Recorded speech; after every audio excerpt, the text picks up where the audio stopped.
다 같이 성경을 들고 일어서시기 바랍니다. 봉독해 드릴 하나님의 말씀은 에베소서 5장 15절에서 17절 말씀까지를 제가 봉독해 드리겠습니다. 이것은 하나님의 말씀입니다. 그런즉 너희가 어떻게 행할지를 자세히 주의하여 지혜 없는 자같이 하지 말고 오직 지혜 있는 자같이 하여 세월을 아끼라. 때가 악하니라. 그러므로 어리석은 자가 되지 말고 오직 주의 뜻이 무엇인가 이해하라. 아멘. 네, 앉으시기 바랍니다. 지난주에는 에베소서 5장 11절에서 14절 말씀까지 2시간 동안 제가 말씀을 드렸습니다. 11절에서 13절, 그 다음에 또 14절 한 절 말씀을 가지고 주일 오전과 오후 예배에 네 가지 말씀을 전했습니다. 그리스도인들은 열매 없는 어두움의 일에 참여하지 말고 도리어 그 폭로하는 삶을 살아야 한다라고 이제 11절에 이제 말씀을 했습니다. 지난주에 제가 말씀을 드린 대로 어두움의 일을 폭로하라라고 했지, 어두운 일을 행하는 그 사람을 책망하라고 한 것이 아닙니다. 그래서 책망이라고 하는 이 단어를 제가 이제 폭로로 쓰는 것이 훨씬 이해하기가 옳다라고 제가 말씀을 드렸습니다. 그 일은 이제 본문에서 목적격이 되는 것이 어두움의 일을 행하는 사람이 아니고 어두움의 일 자체가 그것이 이제 목적격으로 사용이 되어졌기 때문에 이제 사람이면 책망하라라고 이 단어를 쓰면 좋지만 사람이 아닌 일이기 때문에 그 일을 폭로하는 것이 옳다라고, 그래서 제가 이제 폭로하라라고 제가 이제 용어를 바꿔서 여러분들에게 말씀을 드렸습니다.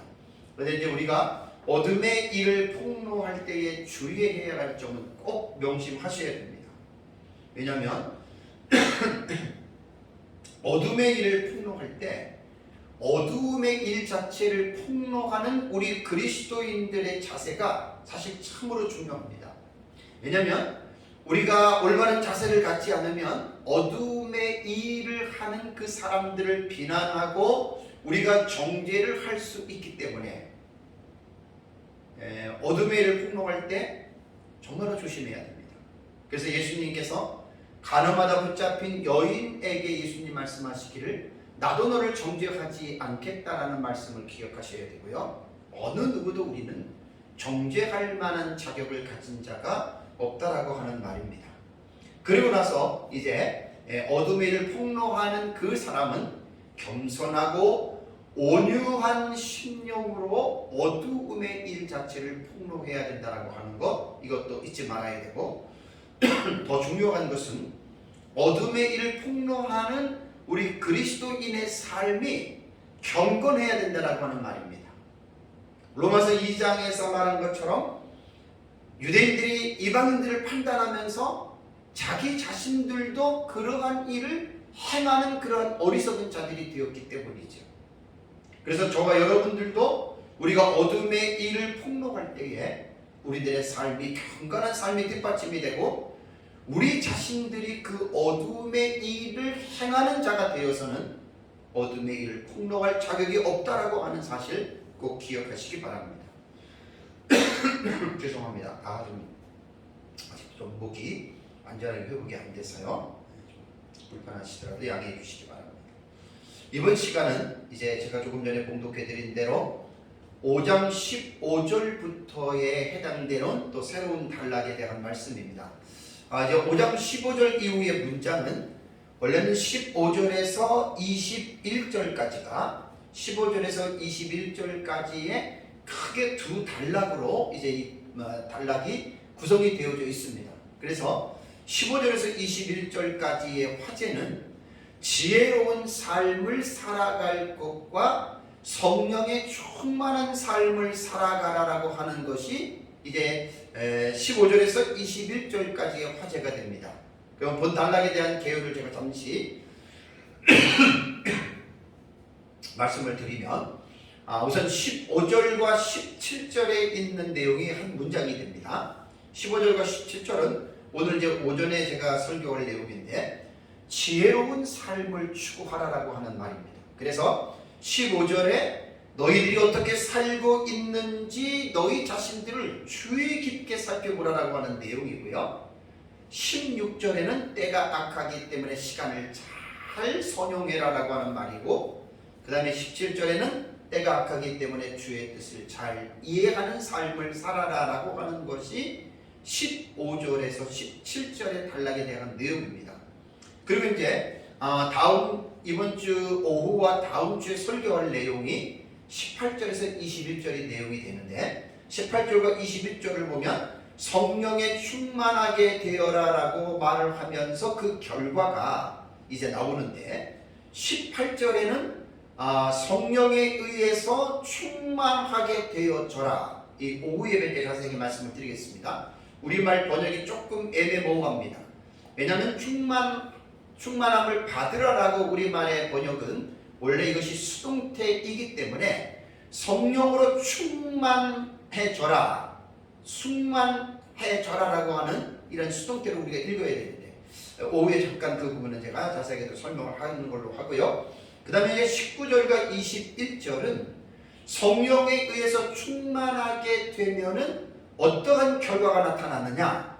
그래서 이제 19절 초반절에는, 상반절에는 신령한 노래로 서로 화답하게 되고, 또 19절 하반절에는 마음으로 주께 노래하고 찬송하는 삶을 살게 되고, 20절에는 성령에 충만해진 사람들은 하나님께 감사하게 되고, 21절에는 서로 복종하는 삶을 살아간다라고 이제 이 두 번째 단락에서는 이렇게 말을 하고 있습니다.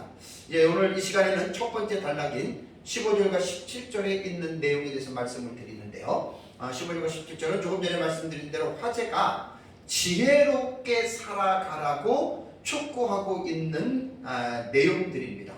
그래서 이제 15절을 보면은 그런즉이라고 하는 접속사가 나오죠. 예, 그래서 이제 헬라어에 있는 우리라고 하는 우리 접속사라고 해요. 이 접속사가 이제 기록이 되어져서 우리말에도 그런즉이라는 단어로 번역을 했습니다. 문장에서 접속사가 나올 때에는 앞에 있는 내용과 연결해서 연속적으로 읽으라고 하는 표시이죠. 그래서 15절을 보시면 그런즉 너희가 어떻게 행할지를 자세히 주의하여 지혜 없는 자같이 하지 말고 오직 지혜 있는 자같이 하여라고 말을 했습니다. 그러니까 이제 앞단락에서는 지난주에 제가 11절, 12, 13, 14절에 말씀드린 대로 어둠의 일을 참여하지 말고 어둠의 일을 폭로하고, 어둠의 일을 행하는 사람들은 은밀히 행한 것은 말하기도 부끄러운 일이라 그러고, 그 다음에 책망을 받는 것이 빛으로 나타나고, 그렇기 때문에 잠자는 자들은 깨어서 이제 죽은 자들 가운데서 일어나라라고 하는 말을 합니다. 그러므로 요 내용을 가지고 읽어야 됩니다. 연속적으로. 그런즉 너희가 이제는 어떻게 행할지를 자세히 주의하여라고 말을 했습니다. 지혜 없는 자같이 하지 말고 오직 지혜 있는 자같이 하라라고 이렇게 말을 했습니다. 자, 그렇다면 5장 15절에 접속사가 그런즉이라고 하는, 또 그러므로도 번역이 되는데, 그러므로라고 하는 이 부분은 자칫 우리가 잘못 생각하면요, 5장 8절, 지지난주에 제가 설교했던 내용이죠. 8절부터 지난주에 설교했던 14절까지의 어떻게 보면 15절이 결론적인 부분을 생각할 수가 있습니다. 근데 여러분, 15절은 8절부터 14절의 내용의 결론부에 해당이 되는 것이 아니고, 내용으로 볼 때에는 새로운 단락에 도입이 되는 부분으로 여러분 우리가 15절을 읽어야 됩니다. 그래서 15절에 제가 조금 전에 말씀드린 대로 15절에는 그런즉, 이제 이것은 앞에 것과는 상관이 없어요. 그러니까 그러므로라기보다는 그런즉이라고 하면서 새로운 이제 문단이 시작이 되는 거예요. 너희가 어떻게 행할지를 자세히 주의하여 보라. 어떻게요? 지혜 없는 자같이 하지 말고 오직 지혜 있는 자같이 하라. 바울이 에베소 교회 성도들에게 지금 권면하는 이 내용은요, 지혜 없는 사람들과 지혜 있는 사람을 지금 대조하죠. 그러니까 본 단락에 보면 세 가지의 이런 공통점에 대한 문장이 나옵니다. 이게 뭐냐면 부정과 긍정을 대조합니다. 없는 자가 되고 있는 자, 이렇게 부정과 긍정을 대조하면서 바울은 이제 권면을 하는데 15절부터 단락에서 첫 번째 부정과 긍정의 이제 대조입니다. 자, 본문에서 우선 동사를 먼저 우리가 살펴보면 어떻게 행할지를 그랬죠, 그죠? 여기에 지혜 있는 자 같이 하여라고 행하라라고 하는 이 동사는 페리파테오라고 하는 동사입니다. 제가 에베소서를 하면서 앞에 네 가지의 문장을 이 페리파테오에 대해서 여러분들에게 제가 설명한 적이 있습니다. 그렇다면 이 페리파테오는 우선 동사가 나오면 제가 법을 봐야 되고 시상을 봐야 되고 그 다음에 태를 봐야 되고 성수격을 보라 그랬잖아요. 반드시 동사가 나오면 이 6가지의 이 구조 속에서 동사를 확인을 해야 우리가 이 움직임에 관한 이 품사를 정확하게 여러분 우리가 이해할 수가 있습니다. 그러니까 본문에서 행하라라고 하는 이 페리파테오는 직설법입니다. 이것은 현재 능동 이인 복수입니다. 너희들이 현재니까 지금 행하라는 겁니다. 그러니까 계속해서 이것을 행하는데 능동태이기 때문에 억지가 아니라 자기 스스로가 이 일을 알아서 행하라라고 하는 이제 그런 말이죠. 그래서 이제 페리파테오는 에베소서 안에서 이 단어가 성도들에게 권면할 때 5번 사용이 됩니다. 제가 다 이제 말한 건데 4장 1절을 한번 복습하면서 볼까요? 4장 1절에서 제가 그러므로 주 안에서 갇힌 내가 너희를 권하노니 너희가 부르심을 받는 일에 합당하게 행하여라고 그때 말씀을 드렸죠. 그죠?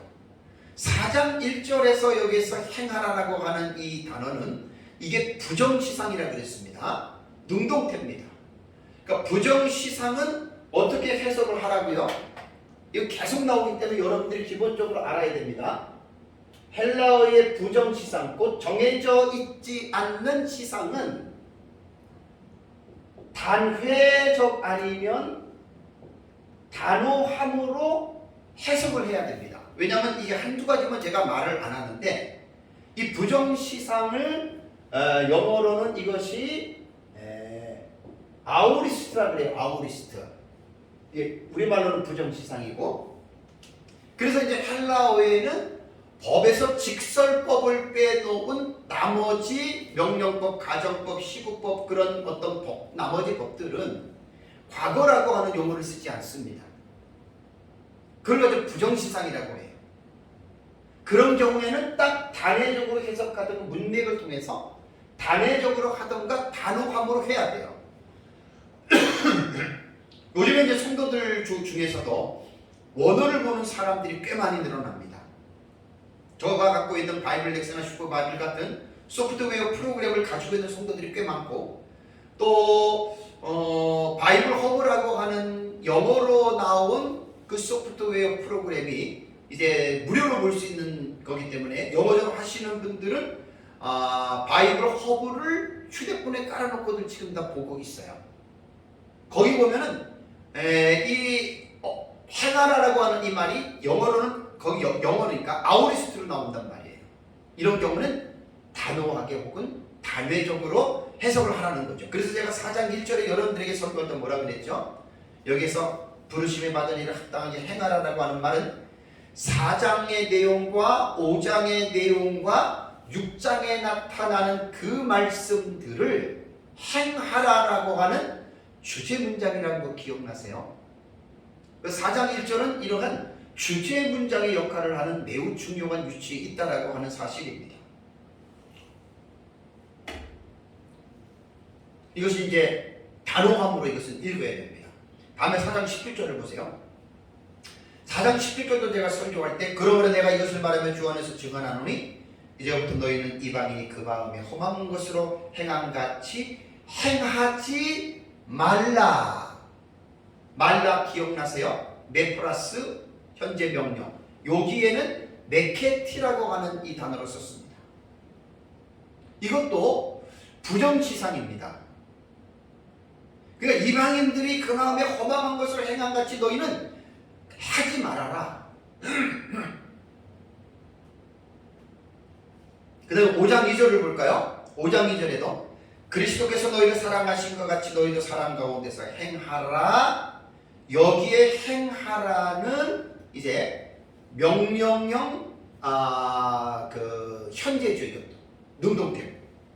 그러니까 이 예수님께서 우리를 사랑하신 것 같이 우리도 서로 사랑하는데 명령이에요. 항상 우리는 서로 사랑하는 삶을 이제 살아가야 된다라는 말이고 5장 8절을 볼까요? 5장 8절에 지지난주에 설교했던 것이 너희는 전에는 어두움이더니 이제는 주 안에서 빛이라 빛의 자녀들처럼 어떻게 해요? 행하라. 이것도 명령형 현재 능동태입니다. 그러니까 이제 명령형이니까 이것도 뭐 아우리스트로 부정시상으로 본다면 이것도 단호하게 행하라고 하는 이제 그런 말이죠. 그 다음에 이제 다섯 번째 나오는 내용이 오늘 제가 봉독해드린 15절에 나오는 말이에요. 이게 동일하게 행하라라고 하는 말이 동사 헬라어 페리파테오라고 하는 동사를 사용했기 때문에 이 동사가 사용된 문장을 이미 그 전에 내가 여러분들에게 설교를 했던 내용이기 때문에 간략하게 다시 반복하는 차원에서 여러분들의 제가 이 페리파테오에 대한 이 단어를 말씀을 드렸습니다.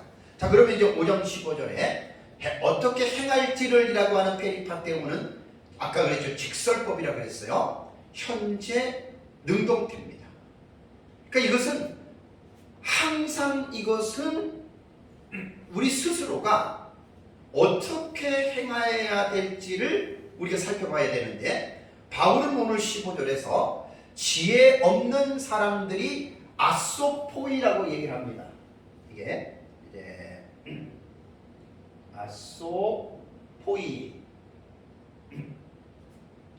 아소포이라고 하는 단어는 이 포이가 들이라고 하는 복수거든요. 아라고 하는 것은 부정어입니다. 그러니까 이게 소포이라고 하는 이 단어가 지혜라고 하는 단어거든요. 원래 소포스인데 이게 복수형이기 때문에 소포이라고 그러거든요. 이것이 이제 지혜 있는 자들을 말을 하는데 부정어 아가 붙으니까 지혜 없는 사람이 되는 거예요. 그러니까 이제 아까도 말씀드린 대로 15절 문단에서 부정과 긍정이 대조화되는 첫 번째의 이 문장인데요. 중요한 논점은 뭐냐면 15절에 지혜에 관한 내용입니다. 그러니까 너희는 지혜가 없는 자, 아소포이예요. 없는 자들이 되지 말고 그 다음에 소포이, 지혜로운 자들이 되도록 너희 자신들이 주의 깊게 살펴보고 지혜 있는 자같이 너희들은 살아가라 그 말입니다. 15절의 말씀. 여기서 그 소포스, 원래 이제 단어의 의미는 소포스라고 하는 오히려 복수형이라고 했어요. 이 지혜라고 하는 이 단어는 현명한 그런 뜻입니다. 그렇다면 이 지혜는 두 가지 차원에서 우리가 살펴봐야 되는데 하나님과의 관계된 부분의 지혜와 일반적인 여러분 지혜가 있습니다. 그런데 하나님과의 관계된 지혜는 성경 66권인 이 계시를 의존해서 우리는 하나님이 우리에게 교훈하시는 지혜를 우리는 알아내야 됩니다. 그래서 오늘 본문에서 말하는 것은 하나님의 말씀을 통해서 하나님께서 우리에게 원하시는 그 지혜가 무엇인가를 여러분 우리가 이제 주의 깊게 살펴보고 그대로 살아가라라고 하는 말입니다. 그래서 본문에서는 일반적인 지혜도 물론 포함이 되지만 하나님의 뜻과 계획을 아는 그러한 지혜를 바울이 우리에게 교훈하고 있다라고 하는 것을 여러분 이제 기억을 해야 됩니다. 자, 그렇다면 에베소서 안에서 그렇다면 이 지혜가 뭐냐? 지금까지 1장부터 지금까지 여러분들에게 제가 설교했던 내용들이에요. 하나님의 뜻을 아는 것이 지혜잖아요. 뭐 1장에서 3장까지는 대부분 이제 교리적인 서술이라고 여러분들에게 말씀을 드렸습니다. 1장에 우리가 잘 아는 대로 3절과 4절을 보면은 삼위일체 하나님이 하늘에 속한 신령한 복을 우리에게 주셨기 때문에 그 하나님을 찬송하라. 그것을 아는 것이 여러분 지혜입니다. 그리고 하나님은 그리스도 안에서 예수 그리스도의 십자가의 피 흘리심을 통해서 하나님과의 원수 되었던 죄인들과의 관계를 회복시키시고 또 유대인들과 이방인들이 막힌 담을 예수 그리스도의 육체로 하나님께서 허물어뜨리셨다. 이런 것들이 다 하나님이 우리에게 말씀하시는 지혜입니다. 그리고 하나님은 예수 그리스도를 교회의 머리로 삼으시고 성도들은 교회의 몸이고 또 그 몸 안에는 사역자들을 그리스도께서 선물로 주셨다라고 하는, 그리고 교회는 머리이신 예수 그리스도에게까지 자라가는 그러한 유기적인 공동체라고 에베소서는 교훈하고 있기 때문에 이러한 사실을 아는 것이 여러분 그게 바로 지혜라는 거예요. 그리고 성도들은 땅에 속한 옛 사람을 벗어버리고 하늘에 속한 새 사람을 입은 자들이 되어서 어떻게 새 사람에 대한 삶을 살아가느냐라고 하는 이 부분을 또 4장 이후에는 직접적으로 구체적으로 교훈하고 있지 않습니까? 그래서 제가 4장 이후부터는 17절 이후부터는 하늘에 속한 새 사람들이 살아야 할 윤리적인 지침들이라고 제가 여러분들에게 말씀을 드리면서 이제 17절 이후에 나타나는 그 사건들을 여러분들에게 이제 하나하나 여러분들에게 제가 설교를 했습니다. 뭐 거짓을 버리고 분을 내지 말고 도둑질하지 말고 더러운 말도 하지 말고 성령을 근심, 이게 전부 다 뭐냐면 성경을 통해서 하나님의 지혜를 우리가 지금 살펴본다라고 하는 말입니다. 15절을 다시 보시면 너희가 어떻게 행할지를 자세히 주의하여 너희 자신들을 살펴보라는 말입니다. 이건 우리의 인간적인 생각으로 알 수 있는 내용이 아니에요. 하나님의 말씀이 성경 66권의 계시의 말씀을 통해서 계시의존 사색을 통해서 우리는 하나님이 우리에게 교훈하시는 지혜가 무엇인지를 우리가 깨닫기 때문에 설교를 듣거나 여러분들의 말씀을 보거나 그래서 그 말씀을 통해서 하나님의 지혜가 우리에게 깨달아진다면 우리는 그 지혜를, 그 말씀을 순종하는 것이 오늘 15절에서 우리에게 교훈하고 있는 그러한 내용이라고 하는 말입니다. 다음에 두 번째는 이제 16절입니다. 16절을 보겠습니다. 16절 보면 세월을 아끼라 때가 악하니라 라는 말이 나오죠. 이 에베소서 5장 16절은 매우 유명한 구절입니다. 물론 성경이 다 유명한 구절이지만 특히 16절은 매우 이 유명한 구절인데요. 그런데 이 한 구절만을 봐서는 그 의미를 우리가 정확하게 알 수가 없습니다. 세월을 아끼라 때가 악하다. 때가 악하기 때문에 세월을 아끼라라고 하는 말인데 이게 이 한 구절만 봐서는 우리가 이해할 수 없고요. 바로 15절과 뒤에 나오는 17절 이하의 말씀을 보면 조금 더 이 16절의 말씀을 우리가 깊이 있게 우리가 이해할 수 있다라고 하는 사실입니다. 여기 보면 세월을 아끼라 그랬잖아요. 그죠? 세월을 아끼라라고 하는 이 16절은 이것은 독립적인 문장이 아니에요.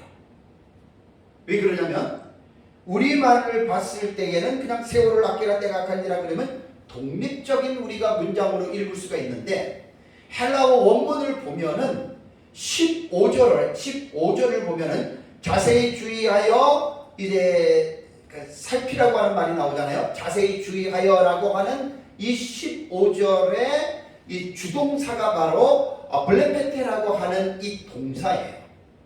그러니까 헬라어를 구문론적으로 보면은 어떻게 읽어야 되냐면 15절과 16절은 독립된 문장이 아니라 그랬잖아요. 16절이. 그러니까 16절은 세월을 아끼라 때가 악하니라라고 하는 말은 뭐냐면 15절의 주동사인 살피라라고 하는 블레페테에 종속된, 딸려있는 거예요. 종속이라고 하면 딸려있는 거예요. 그래서 분사절로 16 16절을 읽는 거예요. 그러니까 16절은 독립된 절이 아닙니다. 그래서 15절과 16절을 구문론적으로 읽으면, 분사절로 읽으면 이렇게 생각하면 됩니다. 여러분이 세월을 아끼면서, 왜 아끼면서라고 말하는 줄 아십니까? 분사는 진행하고 있는 것을 말하는 거예요. 그 시상이, 분사는. 그러니까 우리말 성경에는 그냥 세월을 아끼라 그랬잖아요. 이렇게 보기보다는 분사절로 읽으면 여러분이 세월을 아끼면서 어떻게 살아가고 있는지 주의 깊게 살피십시오. 이렇게 읽어야 된다는 말입니다.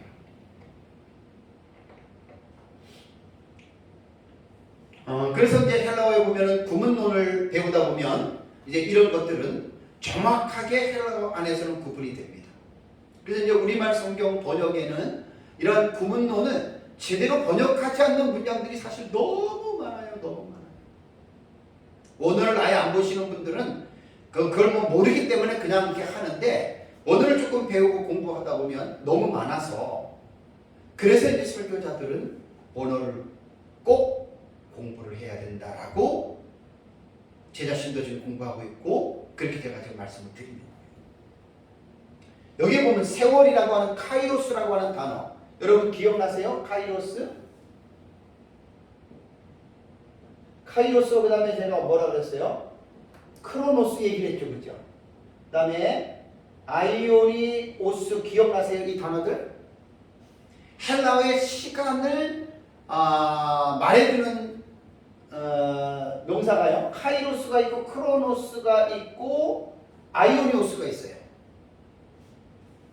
카이로스는 특별한 때를 설명할 때고, 크로노스는 물리적인 시간을 말할 때는 크로노스를 썼고, 영원한 시간을 말할 때는 아이오니오스라고 하는 단어를 썼습니다. 그럼 여기가 지금 이 단어가 세월이라고 하는 말이 뭐냐면 카이로스라고 말을 했어요. 카이로스. 그럼 카이로스는 제가 특별한 시간이라고 이야기를 했는데, 이 문맥을 여러분 읽어보면 하나님의 특별한 구원의 역사나 시간으로 해석을 하는 문맥이 아니에요. 그래서 꼭 카이로스, 크로노스, 아이오니오스 해가지고 이 단어가 꼭 이렇게만 쓰인다라고 말하기가 어려워요. 왜? 어떤 문맥에서는 이러한 규정을 무시할 수도 있는 거예요. 예외가 있다라고 하는 말이 예외가. 그래서 여기서 말하는 세월은 어떤 모든 시간으로 주어지는 것으로 보는 것이 옳습니다. 그러니까 크로노스의 개념으로 보라는 거예요. 다시 보시면 세월을 아끼라, 이 말은 어떤 특별한 것만을 위해서 그때만 아끼라는 게 아니라 모든 시간입니다. 모든 시간. 여기 보면 때가 악하다는 건 말이 나오잖아요. 헤메라입니다. 때들이라고 말해요. 헤메라이. 이 헤메라. 요 때들이라고 하는 말은요, 우리가 살아가고 있는 현 시대를 말을 합니다. 그러면 세월을 아끼면서라고 이제 분사형 15절과 연결해서 읽으면, 세월을 아끼면서 주의하여 보면서 너희들은 행하라. 왜? 때가 악하기 때문이라는 말입니다. 우리가 살고 있는 이 시대가 악하기 때문이라는 거예요. 그렇다면 왜 우리에게 주어진 모든 시간을 아끼면서 여러분 우리는 살아가야 됩니까? 이 시대는 공중의 권세를 잡은 어두움의 영 사탄이 이 세상을 지배하고 있는 세상이기 때문에 그렇습니다. 16절에 동사가 15절에 여기 보면은 16절에 아끼라가 나오죠. 그죠? 아끼라. 이 단어가 조금 어려운 단어인데, 엑사고라조메노이라고 하는 이 단어는 엑사고라조에서 이제 나온 분사, 명령적 분사 현재 중간태예요.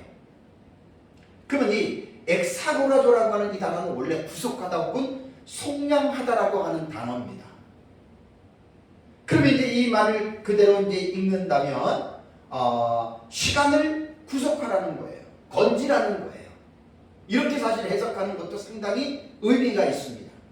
구속하다, 속량하다라고 하는 말인데, 그러니까 이게 이제 엑사고라조는 신약 성경에 딱 4번 사용이 됐더라고요. 4번이 됐는데 바울 소신에만 나타나는데 갈라디아서 3장 13절과 4장 5절에는 이 엑사고라조를 속량하다라고 번역했습니다.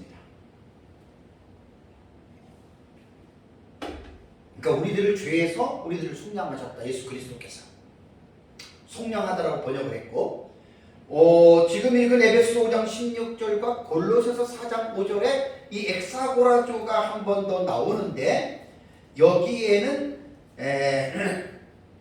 아끼라고 번역을 했어요. 에베소랑 골로새서.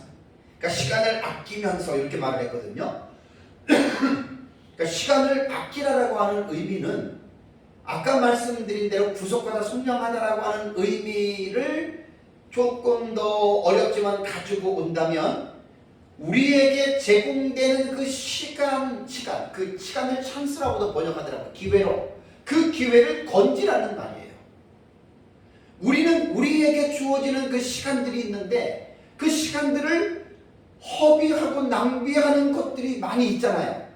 그럼 그냥 시간을 건진 게 아니에요. 그냥 시간을 놓친 거예요.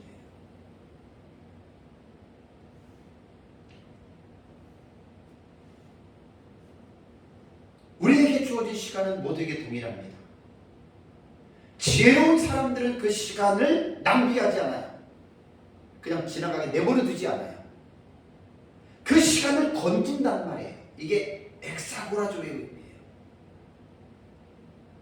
하루 24시간 중에 내가 성경을 읽고 기도하고 내가 무슨 일을 하고 선행을 하고 뭐 하는 것들을 그 정해놓고 그 시간을 그게 바로 이제 건진다는 의미예요. 그게 아낀다라고 하는 말입니다.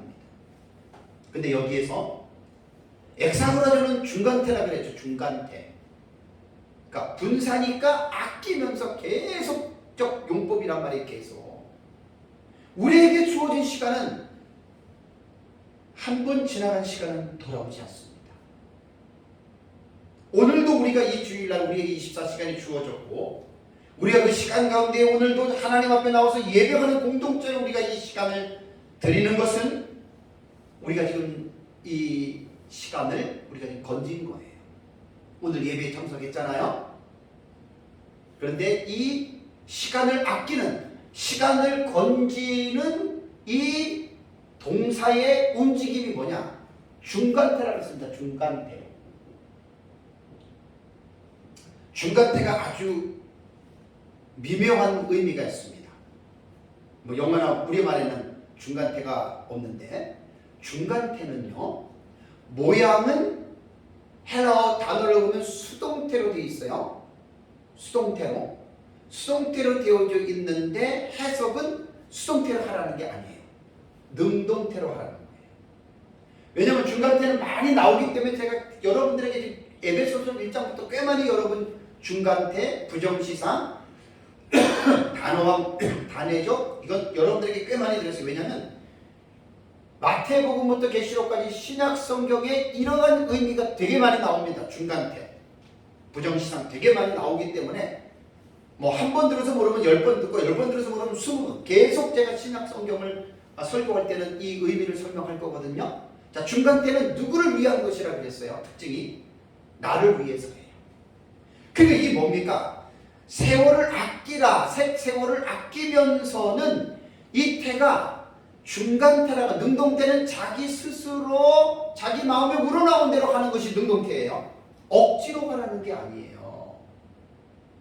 중간태는 능동태이기 때문에 내 마음에 우러나오는 대로 누가 구속하고 강조해서 시간을 아끼고 시간을 건지는 것이 아니라 자기 스스로가 해야 돼요. 누구를 위해서? 자기를 위해서예요. 이게 중간태가 우리에게 주고 있는 교훈입니다.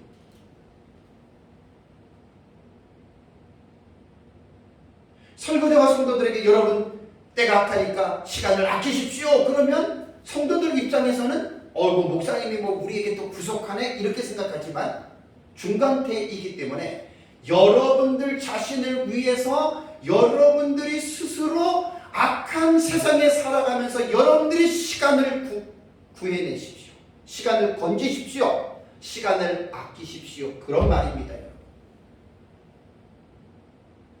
16절의 말씀을 잘 여러분들이 기억하시기 바랍니다. 개역개정에서는 세월을 아끼라 때가 악하니라라고 번역을 했는데 마사 성경에는 그 시간을 최대한 활용하라. 엑사고라조를 최대한 활용하라라고 이렇게 번역을 했습니다. 이는 시대가 악하기 때문이다. 공동 번역이 이 시대는 악합니다. 그러니 여러분에게 주어진 기회를 잘 살리십시오. 제가 지금 엑사고라조에 대한 이 단어를 아끼라, 건지라, 그 다음에 활용하여라, 잘 살려라 같은 의미예요. 우리에게 주어진 시간을 아끼십시오.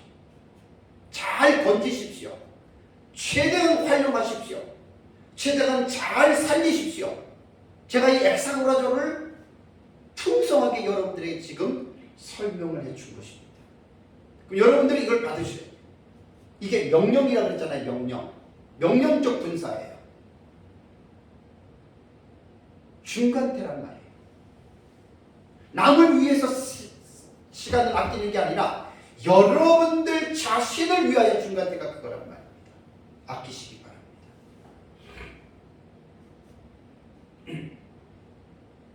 그래서 이게 이제 16절이 분사절이라고 그랬잖아요. 또다시 제가 15절과 연결해서 직역을 해서 말씀을 드리면 때가 악하기 때문에 주의하여 지켜봐야 한다. 어떻게 해요? 지혜 있는 자같이 기회를 건져야 된다. 15절과 연결하면 이렇게 좀 해석을 할 수가 있습니다. 그래서 자신의 삶을 주의 깊게 살펴보는 지혜로운 자들의 특징이 뭔지 아십니까? 지혜로운 사람들, 시간에 대해서 올바른 태도를 취하는 사람이 지혜로운 자들이고, 그냥 시간을 허비하면서 시간을 낭비하는 사람들은 지혜 없는 자들입니다. 아소포이입니다. 지혜 없는 자들입니다. 성경엔 소포이가 되라고 우리에게 교훈하고 명령하고 있는 거예요. 지혜로운 자들이 되라는 거예요. 시간을 헛되이 낭비하지 마십시오. 절대로 지나간 시간은 돌아오지 않습니다. 저도 나이가 들어가면서 아주 절감합니다. 옛날에 40대, 50대 때 이런 선배분들이, 어르신들이 젊을 때 책 많이 보고 공부해라. 내 나이 되면 책도 잘 읽혀지지도 않고 기억도 잘 안 되고, 그 말이 뭔 말인지 몰랐는데 제가 이제 60대 중반 곧 들어가기 전이기 때문에 무슨 말인지 충분히 이해가 됩니다. 우리에게 시간은 절대로 멈춰 있지 않습니다. 시간은 계속 지나갑니다. 그 시간은 붙잡을 수가 없습니다.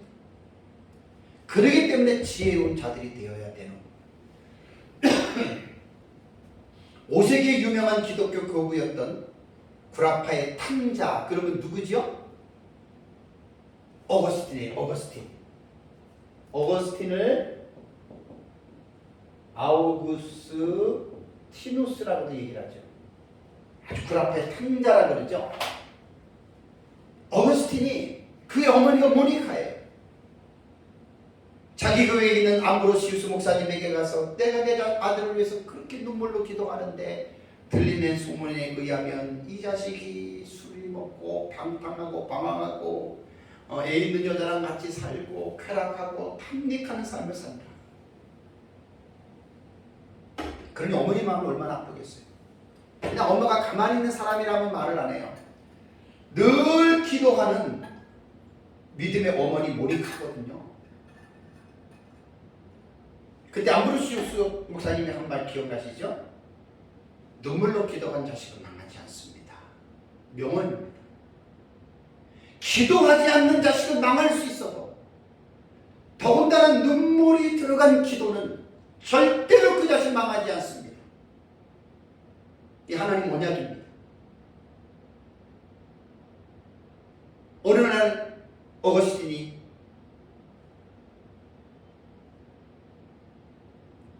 담장 안에 있는 아이 아이들이 동요를 부르는데 특별한 어떤 의미는 있는 것은 아니지만 제가 이제 우리 카페 글을 올려놨는데 그 얘기를 아까 시간이 길어서 그냥 내가 생략했는데 간단하게 얘기를 하겠습니다. 그냥 그걸 듣고 갑자기 성경을 보고 싶은 마음에서 성경을 딱 들고 펼쳤는데 로마서 13장 13절 말씀이 나왔다 그래요. 참 이건 우리는 우연이라고 하지만 우연 아닙니다. 필연입니다. 하나님의 역사와 간섭이십니다. 모두가 우리가 성경을 딱 펼 때 하나님의 섭리 가운데 펼쳐진다라고는 보면 안 되지만 어거스틴 같은 경우는 그때는 그랬습니다.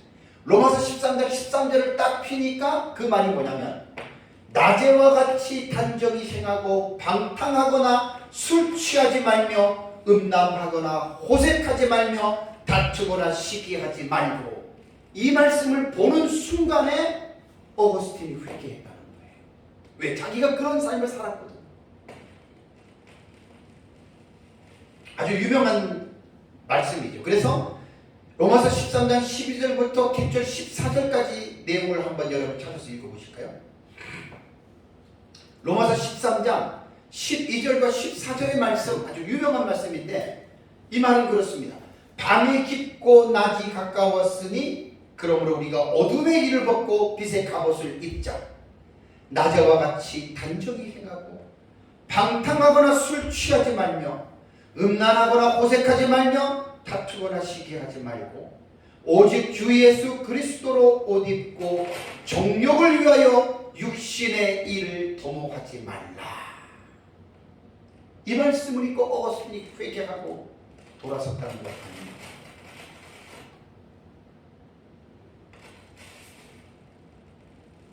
우리도 마찬가지입니다.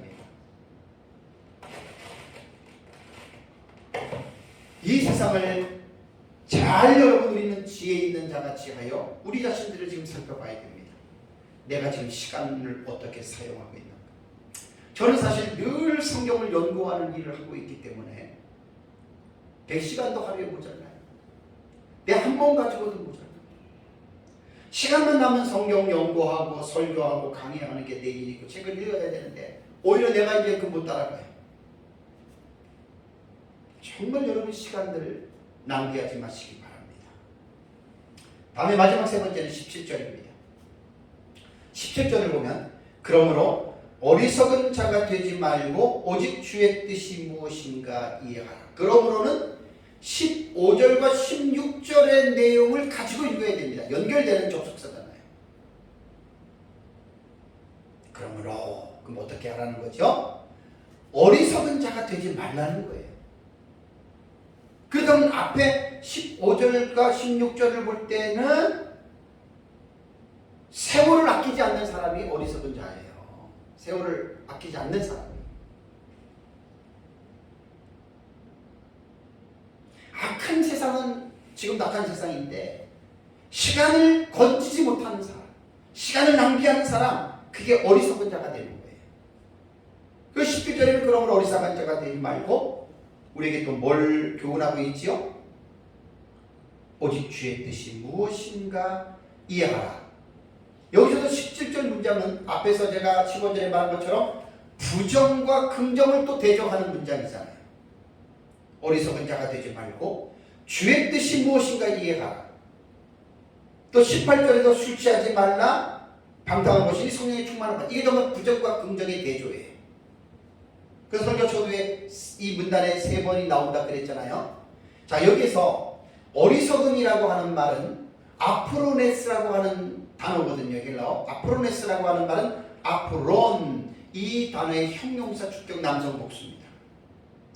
고전 헬라어의 문헌을 보면은 옛날에 이제 그 성경이 기록되기 이전에 헬라어 문헌을 보면 형용사 아프로는 이게 뭐냐면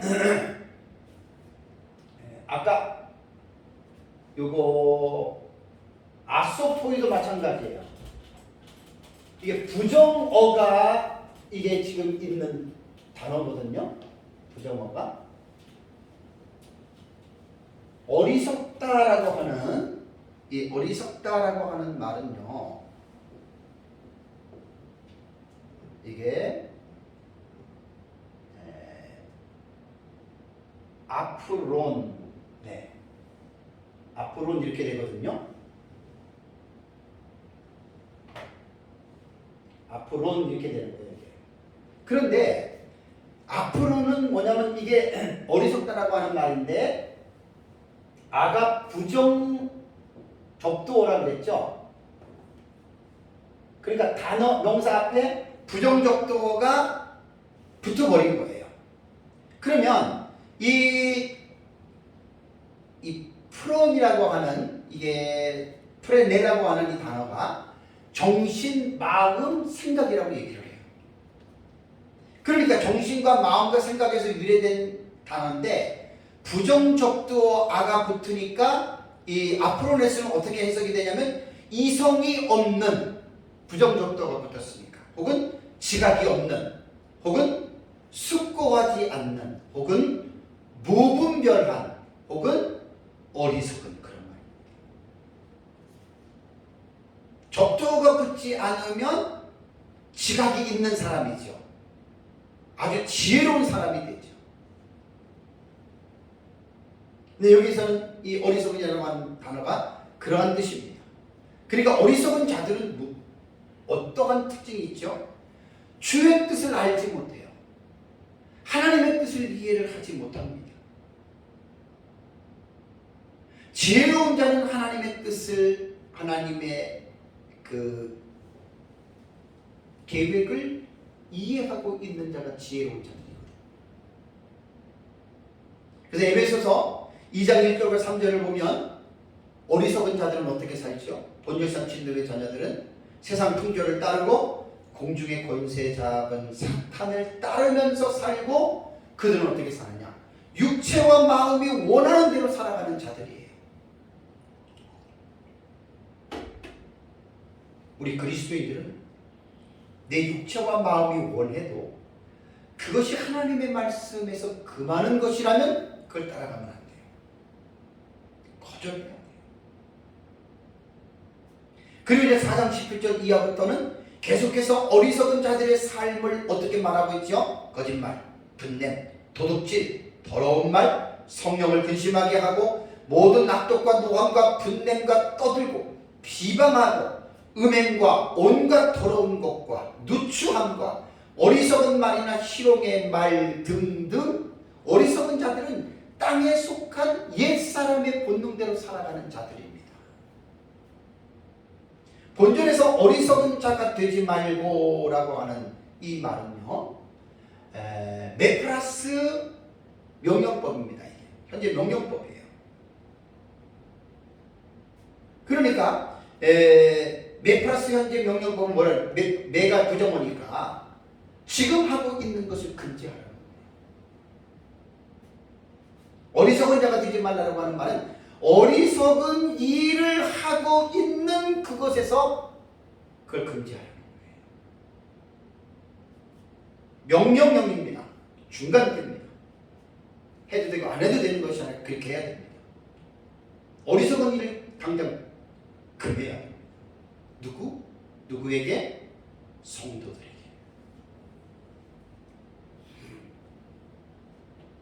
중간대입니다. 아까 또 말씀드렸잖아요. 중간대는 뭐예요? 능동적으로 해석을 하는데 특징이 뭐죠? 중간대는 자기를 위해서, 남을 위해서 어리석은 자가 되지 말라는 게 아니라 자기 자신을 위해서 어리석은 자가 되지 말아라. 중간대, 이것도 억지가 아닌 스스로 우러나오는 마음에서, 이것이 바로 중간대의 해석법입니다. 이 17절의 말씀을 16절의 말씀과 연결해서 설명하면 이런 말이 됩니다. 때가 악하기 때문에 주의하여 지켜봐야 되고 지혜 있는 자 같이 지혜를 건져야 된다.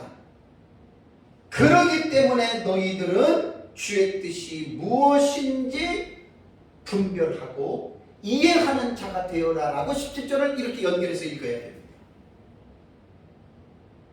우리가 이 세상을 살면서 하나님의 뜻이 무엇일까? 하나님이 우리에게 무엇을 원하시고 하나님이 우리에게 무엇을 요구하실까? 그것을 분별하는 것이 정말 여러분 우리들에게 제일 중요한 겁니다. 성도들. 로마서 12장 2절 말씀 기억나시죠? 너희는 이 세대를 본받지 말고 오직 마음을 새롭게 함으로 변화를 받아 하나님의 선하시고 기뻐하시고 온전하신 뜻이 무엇인지 분별하도록 하라. 우리 그리스도인들은 분별을 잘해야 됩니다. 내가 이렇게 하는 것이 이게 하나님이 기뻐하는 것인지 아니면 이렇게 하는 것이 하나님이 싫어하는 것인지를 잘 여러분 분별해야 됩니다.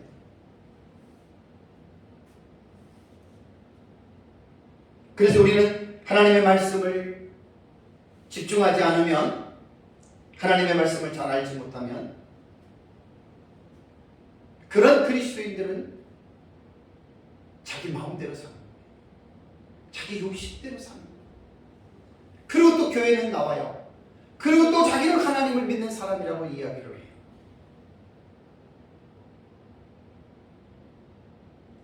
신실한 성도는 되지 못합니다. 그런 경우에 하나님의 뜻이 무엇인지 잘 분별할 수 있는, 하나님께서 하나님의 선하시고 기뻐하시고 온전하신 뜻이 무엇일까? 그것은 성경 말씀밖에 없습니다.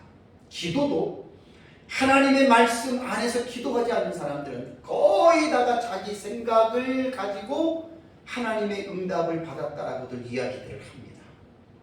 코미디입니다. 코미디.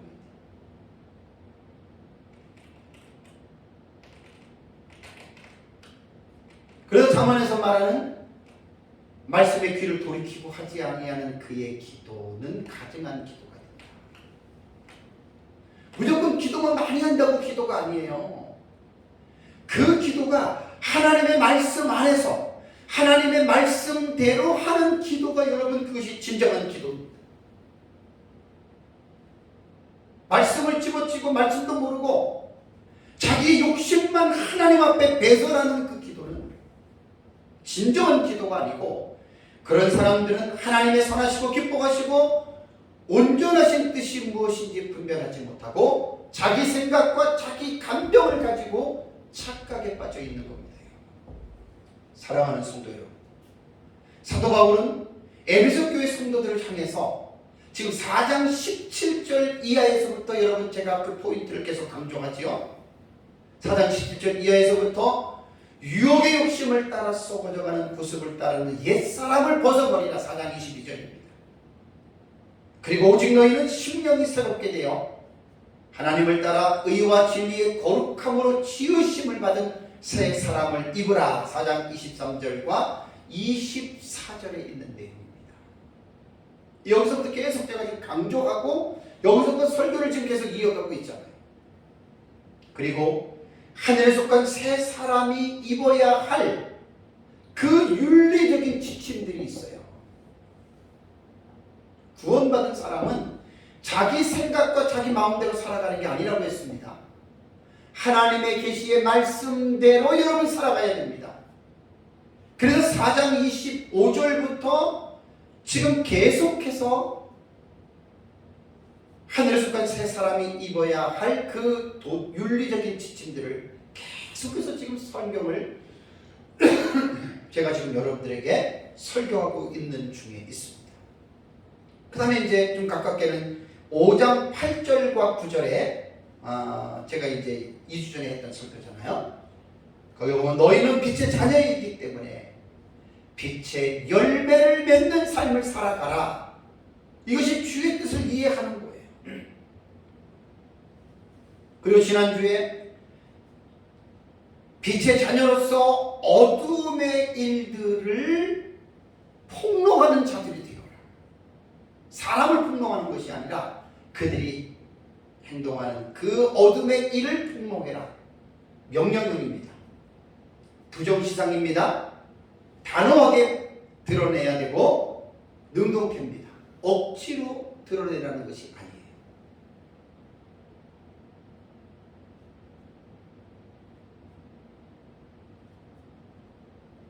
그래서 제가 서두에도 지난주에 설교를 요약할 때 말씀드린 것은 어둠의 일을 폭로할 때, 드러낼 때에는